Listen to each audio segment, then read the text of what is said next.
Today on Encore, one of the world's hip-hop superstars. Love to stare at your cute face.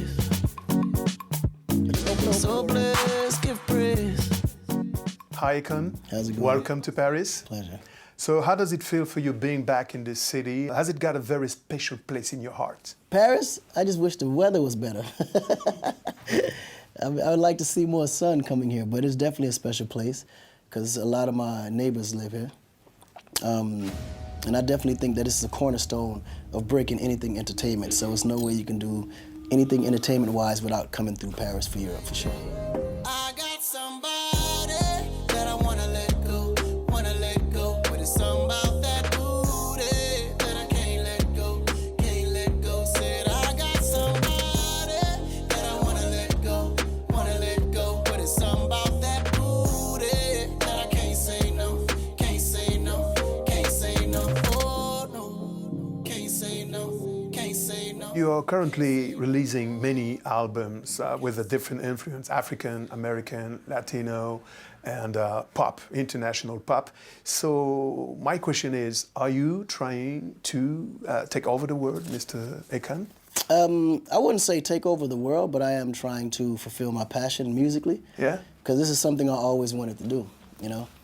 I wanted to put out multiple albums, multiple genres, and at the same time. Because I noticed that most times every silo is kind of, you know, separated. Hip-hop people don't really listen to Latin. Latin don't really listen to Afrobeat.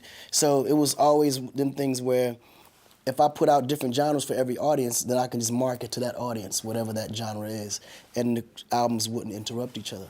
But I think before, when I wanted to do it, you could say the platforms wasn't mature enough. Digitally, it wasn't possible. But now today, with all the new generation developments and, you know, you could say advantages as far as them creating the platforms to work, it actually works to be able to do that now.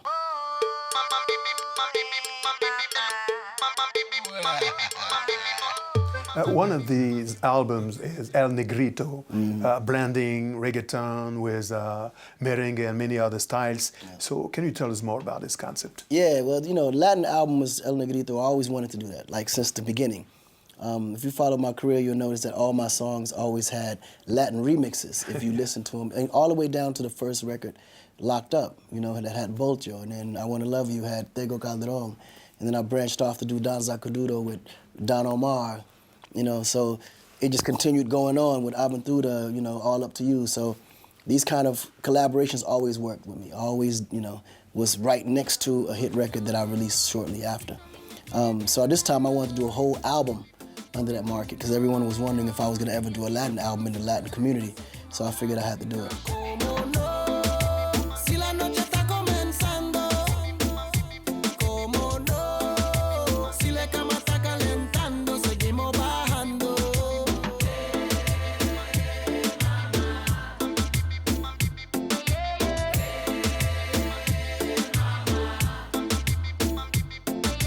Your label is dedicated to African rhythms and African music. So it was important for you to give an opportunity for the new generation of young African artists to have a visibility? No, definitely. I mean, the whole idea of doing that was to create the opportunity to be able to give my local Africans the platform to put music out and have it promoted properly with a system that understands the culture. That was one of the biggest things because now Afrobeat is starting to become the wave. But I still think there's a lot of big misdirection when you don't have the proper system set up that defines African culture along with the music. And I think this is going to be a system that can set up to do that. Wakanda, yeah. Wanna play me like Pele, oh. Trying to get between my legs, oh. This dick costs too much money. So you will not get it for free, no.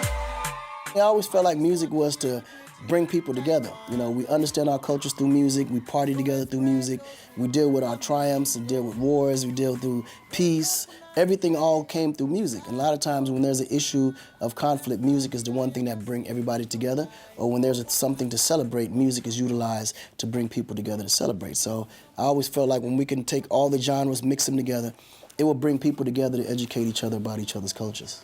So you endorse a lot of many activities. I'm talking about philanthropic activities, such as Akon Lighting Project, that aims to reconnect with Africa and bring and provide energy to African people, electricity through solar energy. Yeah. So you started in 2014. So what stage are you at so far? Oh man, we're now in a position where Akon Lighting has also graduated into the U.S. Yeah, so we're now the first and only African-American solar providers company in America that's doing it on the level of the big utility companies. So we went from Africa as a philanthropy, donated lights all throughout the villages with a company called Selectra that's owned by a friend of mine named Samba. And then shortly we branched off to create a utility branch company where you actually utilize solar through most villages. That's a prepaid system where you prepay energy. So we were able to build that system, and now we adapted that system also into the U.S. You are also involved in cryptocurrencies. So supporting people and making money, that's your vision? Man, my vision, honestly, is to create a currency that's stable for Africa, because we have a human population that's the resource mainly, because I think our human resource is the one thing that Africans take for granted. I mean, we're a billion people plus in Africa. So for us to have over a billion people and to have multiple resources that's servicing every other country, is no way that we are not in a position to be able to build our economy. So my goal was, if we can find a stable currency that runs through all of Africa, that's controlled by the population, then we can utilize those resources to our advantage. And that's why we became with Akon. Okay, Akon, we know that you are deeply rooted with your family and your West African heritage. What do you think about this going back experience from the diaspora initiated by Ghana? Oh, no, I think it's super important. I think it was necessary. And I think Ghana was a good place to do it, because Ghana's well-versed in, and they speak English there. And as you know, to engage into the international market, you got to be able to speak English. And I think a lot of countries lack that source of it, but Ghana is in a place where it's non-conflict, it's very safe, and it's a friendly area, and it's growing really, really fast, developing very, very fast. And the youth over there and the diaspora of Ghana are very active. So they're the ones pushing all these festivals coming into Ghana, all these events coming into Ghana, and that's how you bring tourism, because when people feel like they can come, have fun in your country, enjoy themselves, bring their family, and do it annually, it could be something really powerful, and I think Ghana's achieved it. It takes over me. Every Superman of his kryptonite. Yeah, kryptonite. So every Superman of his kryptonite. Oh, kryptonite. For many generations, you are an icon. You have sold more than 35 million albums. Nominated many times at the Grammys. So would you say that the young little boy that you were from Senegal to America has accomplished quite all of his dreams so far? Oh, man. I think I have. I honestly believe I have.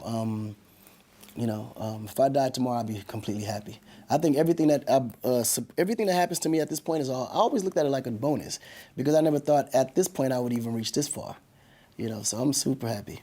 Many collaborations with some of the biggest artists on earth, from Eminem to Michael Jackson, especially the king of pop. Yeah. Amazing. Michael Jackson? Yeah, that was at the top of my goals. I didn't think I would be able to achieve it, but I worked towards it.